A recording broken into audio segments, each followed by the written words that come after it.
Alors bonjour, est-ce que vous pouvez vous présenter? C'est toujours délicat comme exercice de se présenter. Je m'appelle Rachid Oujdi. Je fais des films documentaires depuis quelques années, des films documentaires qu'on pourrait dire sociaux. Les Chibani en fait partie. Voilà. Pendant longtemps, j'ai fait ce qu'on appelle du film institutionnel et puis un jour, j'ai voulu raconter de belles histoires par rapport à des histoires souvent méconnues pour mettre en lumière des sujets qui ne l'étaient pas forcément. Voilà. Et j'aime beaucoup le cinéma depuis tout petit. Voilà, j'aime l'image. Ça m'a toujours interpellé sans savoir qu'un jour je deviendrais moi-même réalisateur. Voilà. D'accord. Du coup, quel a été votre parcours? Alors j'ai travaillé longtemps dans le tourisme en France et à l'étranger. J'étais ce qu'on appelle un animateur en village vacances, hôtel club. Parce que j'avais besoin de voyager, voilà. Après j'ai fait de la radio pendant 10 ans, à Radio France et à RMC. Et j'étais en même temps à la radio chroniqueur spécialisé en musique et en cinéma. Et j'ai travaillé pour un cinéma à Aix-en-Provence où je collabore toujours dans le cadre d'équipes de films qui viennent pour présenter leurs films. J'ai travaillé sur plusieurs festivals comme consultant, programmateur et animateur. Et depuis quelques années, je me consacre principalement à l'écriture et à la réalisation de films documentaires. D'accord. Voilà. Et du coup, vous avez toujours été passionné par le cinéma. Qu'est-ce qui a fait ce déclic que vous êtes passé du spectateur à réalisateur? C'est la rencontre avec un scénariste de cinéma, en fait. C'est un monsieur dont j'aime beaucoup le travail, qui avait reçu en plus un César du meilleur scénario original pour un film qui s'appelle Va, vie et deviens, et que j'avais rencontré sur un festival sur lequel j'étais programmateur de films. Je programmais des films, documentaires et de fiction. Et il m'a dit, mais je vois le travail que tu fais, avec ce que tu portes, tu devrais penser à écrire et voire même à réaliser tes propres films documentaires au lieu de t'occuper de la promotion des films des autres. Et donc c'est à ce moment-là, je me suis dit, tiens, s'il le dit, c'est peut-être que... Et tout de suite, j'ai pensé au Chibani, en fait. Voilà, ça a été une sorte de déclic, quoi, voilà. C'est comme ça que ça s'est fait, en fait. Voilà.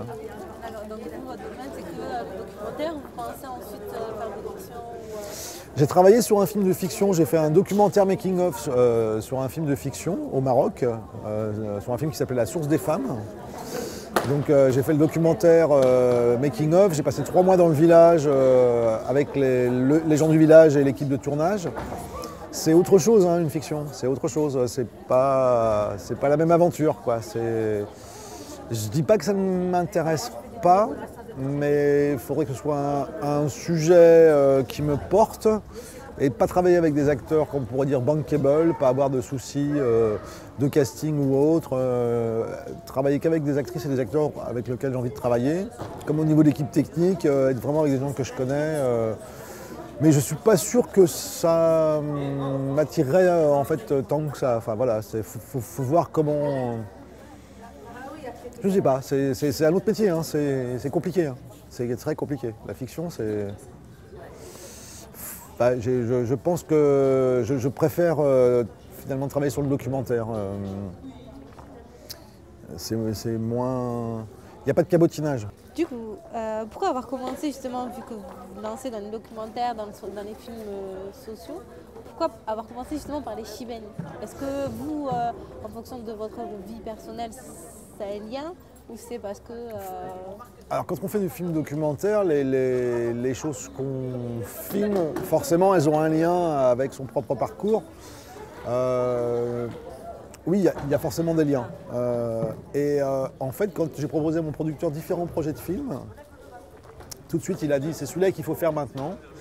Et au début je ne comprenais pas trop pourquoi il voulait absolument qu'on attaque celui-là. Et il m'a dit en fait je sens que tu le portes depuis longtemps, il faut le faire maintenant, il faut que tu t'en débarrasses pour qu'après on fasse autre chose.